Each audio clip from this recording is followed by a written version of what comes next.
ความโกรธเกิดขึ้นก็เห็นนะความโกรธไม่ใช่จิตความโกรธไม่ใช่เราความโกรธเป็นสิ่งที่ถูกรู้ถูกดูผ่านมาแล้วก็ผ่านไปเนี่ยพอเห็นอย่างนี้นะจิตไม่ถอนตัวออกมานะความโกรธมันก็เด่นหายไปทันทีเลยเพราะมีปัญญารู้แล้วความโกรธมันเหมือนผีหลอกอ่ะทีแรกเราก็กลัวผีนะตรงนี้มืดเราก็กลัวผีอะไรเงี้ยพอแสงสว่างเกิดขึ้นเรารู้ตรงนี้ไม่ได้มีผีหรอกตรงนี้เป็นแค่ต้นไม้อะไรเงี้ยแล้วพอปัญญามันเกิดมันรู้ความจริงก็วางอย่างเราไปที่มืดเรากลัวผีเห็นผียืนตัวสูงหัวโตมีขาเดียวนี่ต้องผีกองกอยยักษ์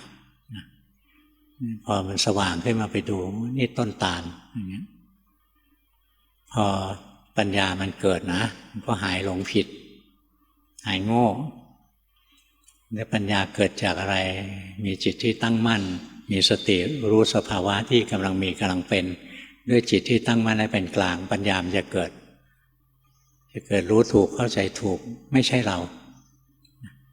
มันไม่ใช่ตัวเราร่างกายนี้ไม่ใช่ตัวเราเป็นแค่ของถูกรู้ความสุขทุกข์ในร่างกายไม่ใช่ตัวเราเป็นแค่ของถูกรู้ความสุขทุกข์ความเฉยในจิตไม่ใช่ตัวเราเป็นของถูกรู้เป็นของผ่านมาแล้วผ่านไปนะกุศลอกุศลทั้งหลายนะที่เกิดขึ้นในจิตนะก็ไม่ใช่จิต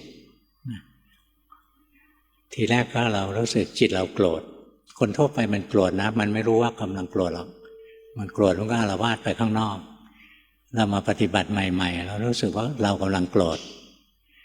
ปฏิบัติดีขึ้นเราก็เห็นว่าความโกรธกับจิตมันคนละอันนะความโกรธไม่ใช่เรานะค่อยๆดูนะค่อยๆแยกออกไปสุดท้ายพบว่าจิตไม่เห็นจะโกรธเลย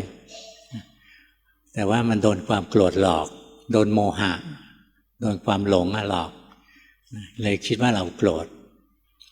จริงๆจิตไม่เคยโกรธจิตไม่เคยโลภจิตไม่เคยหลงเพียงแต่ความโกรธความโลภความหลงมันเข้ามาครอบงำจิตมันทำให้จิตที่ดีของเรานะเศร้าหมองไป